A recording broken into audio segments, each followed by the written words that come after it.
Good evening and welcome to the 8th episode of Roaring Back the Years on Downforce Radio. Tom Cairns, your host, and today's show will be talking about race start procedures as we discuss about the history of the different type of race start procedures that have been used in motor racing, particularly in Formula 1, and we'll be discussing about how that has impacted the racing and why these race start changes or regulations or different kinds of race starts are being put in place. So we begin with, in Formula 1, as it's the most known motor racing series out there. Back in 1950 when it began, the first race at Silverstone, or Aintree, wherever the British Grand Prix was that season in May 1950. The grid was very much like a 4x4 grid. But I think maybe at some racetracks there was no definitive structure in terms of how grid positions were being made. I like to think that it's a 4x4 grid for each round, but every circuit was different back then. And it got to a point when the cars changed in the 1960s, the way the cars were changed, like in terms of the shapes, so going from the sort of cigar-shaped cars to the cars fitted with like front wings and rear wings and all that. We went to sort of the 2x2 around that time. And so the grid looked pretty much different in the 1960s from where it was over a decade before then. When we got to 1978, there was the introduction of formation laps. Now, the whole point of formation laps, in case any of you are not familiar what they are and what the purpose of them are, they're to help the drivers get grip or warm the tyres and brakes up throughout the lap and arrive at the grid in the same order as where they were when they started the formation lap before the race starts. And also, I think what that adds is adds extra safety to the grid, because before that time they usually leave the drivers on the grid and there were like board signs to say, 2 minutes to go or 1 minute to go, a bit like with like BMX or motocross, like they do over there. But in Formula 1 they obviously changed that kind of procedure to having a formation lap where the cars go around warming up tyres and brakes before coming to the grid. And also, in terms of the way starts were used, like in Formula 1, like standing starts, in terms of what indicates the start of the race, they used flags to indicate the start of the race rather than the light procedure. That changed in 1980, I believe, or the first time I saw it being used in 1980. Obviously, they have a red light, so like a group of red lights all on at the same time before a green light to indicate the start of the race. But the drawback to that is that I don't think all the drivers on that grid, particularly the ones at the back, would have been able to see them like the front runners would do. It's almost like they would have to preempt when the race has actually started or when the light has actually gone green. Now, with this light procedure, the red and then green, that changed in 1996 to the 5 red lights before they go out, and then the race starts from there. Now each of the lights would come at 1 second intervals, so one light, and then the second would go one light. So the second light would come on, then 3, and then 4, and then 5, and then the race would start, as you ever see on the Formula 1 grid today and in other motorsport series. Now, whilst standing starts are very much a common feature in Europe, over in America, with the likes of IndyCar and NASCAR, they use rolling starts to indicate the start of the race. Now, what the drivers do is, in grid order, they spend a few laps behind the pace car, perhaps to warm up their brakes and tyres, and just basically gather at pretty much a constant pace behind the safety car until the safety car pops into the pit lane and the racing gets underway. And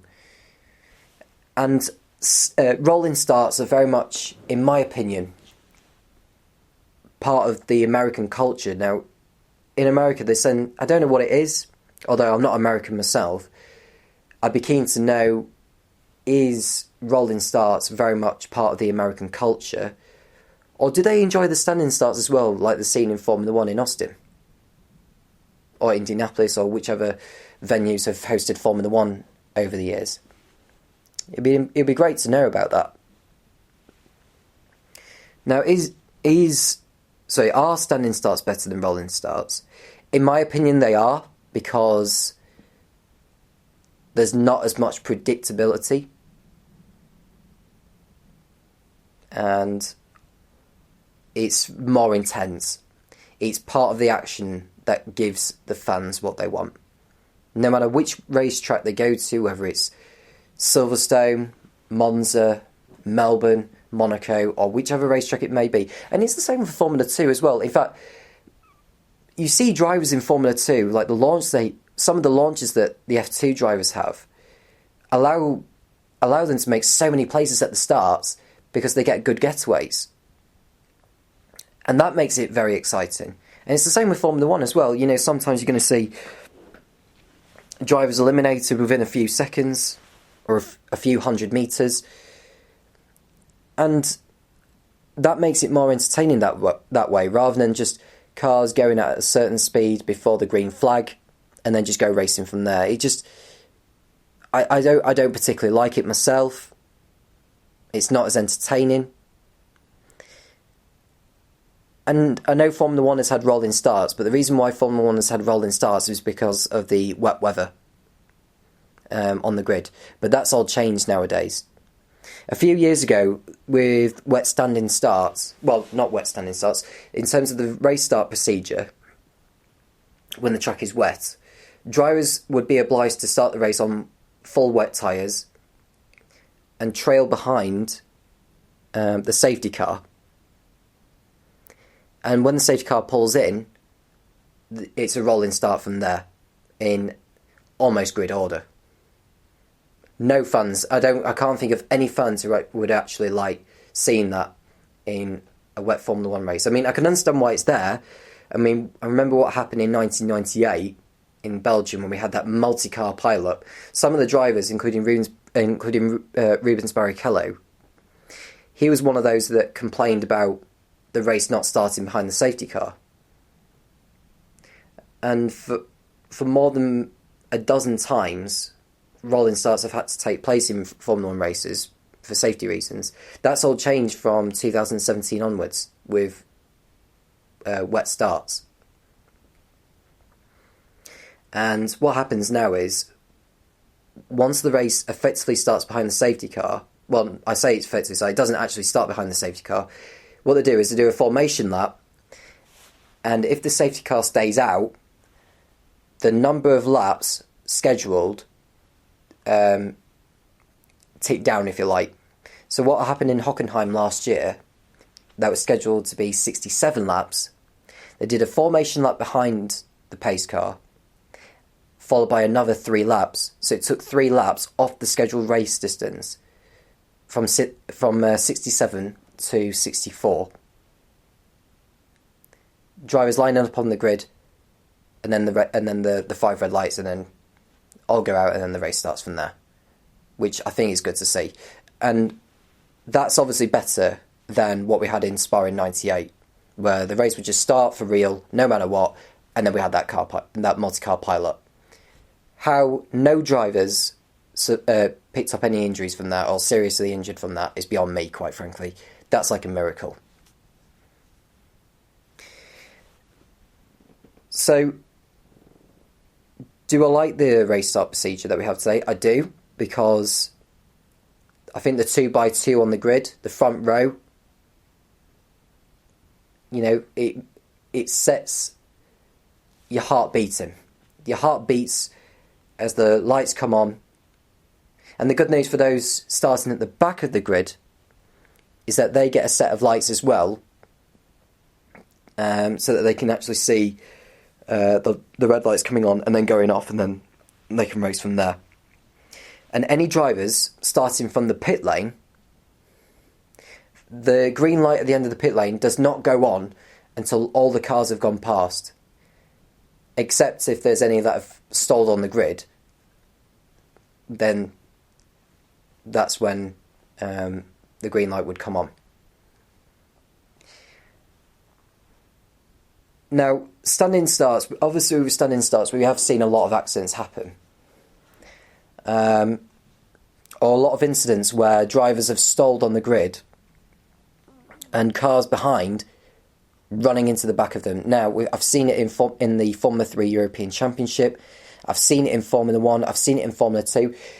And going on to Formula 2, back in 2018, we had the first few races where numerous drivers had been stalling on the grid, whether it's at the start of the formation lap or at the beginning of the race. And it got to a point where it was becoming too frequent and too many drivers falling foul of stalling the engine. Now, at the time when this was happening, the F2 car was a new car, and obviously a new engine fitted. And I think it took a bit of time before the drivers got to grips with how the clutch system worked or how the engine worked at the time. And for Austria and Silverstone, rolling starts had to be done instead of standing starts, which was a huge shame, because I can't think of too many people on the European continent who would actually prefer a rolling start to a standing start. But I suppose for the drivers, if you're a driver in the cockpit, sat there stationary, and you get hit by a car behind, that is never a good feeling. So, we had it in, I think it was at the Norris Ring. I can't remember which driver it was involved. I can't remember if it was Dan Ticktum who got hit by Vijay Nathan or whatever his name was. And in Formula 2 we had one where Nicholas Latifi was hit by Nairo Fukusumi and Arjun Maini in Abu Dhabi. I remember that because Charlie Whiting, who was standing at the in the box where he starts the race procedure, the lights procedure, he had to duck down to avoid any debris hitting him. But yeah, that's the implications of what race start procedures like standing starts can do. Whereas with race start procedures, it's not as bad. That you don't really see that unless a driver is intending to take a driver out or just intending to go wheel to wheel with the other drivers. So that's all you really need to know about race start procedures. We've obviously when it began in 1950 for Formula 1, you usually have a flag or a board to say, 1 minute to go or 15 seconds to go, and perhaps the drivers were just counting in their heads the number of seconds from the last board before they actually go racing, of which there wasn't really a penalty system back then, as far as I know. Then we have the light procedure. Now, the light procedure, where it's just a group of red lights and then the green light to say go. I mean, to be fair, British touring cars still use that light procedure rather than, 5 red lights, like in Formula 1. In 96, we had the 5 red lights and then they all go out. That's been there since then. And with the wet standing starts, where the drivers would follow the safety car around the formation lap, and if there's any other laps that follow, they get taken away from the scheduled race distance. And then just one more thing, just to add as well, I realised that a few years ago, there's like a certain distance between the first place driver and the second place driver on the grid, like the gaps between drivers on on the grid in terms of length. Now, obviously, every racetrack is different in terms of width, which is fine to me because, you can't make Monaco as wide as the likes of Monza, or you can't make Monza as wide. Or I suppose you could make Monza as wide. I'm just trying to think of another example.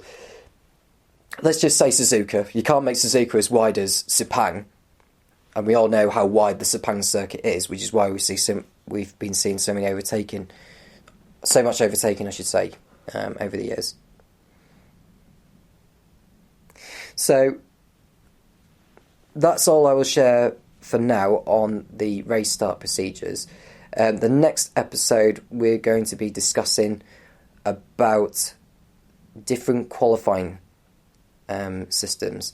So we'll be mentioning about the different qualifying systems for Formula One, in particular the the 90-second elimination one we had at the beginning of 2016.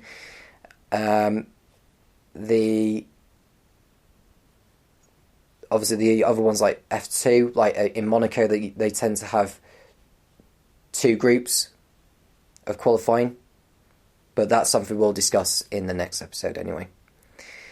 So if you have any questions you want to share to me for the next episode about qualifying systems or different qualifying formats, I should say, then do please tweet to me at Tom Cairns 95, or you can tweet to at Downforce Radio with your questions for that.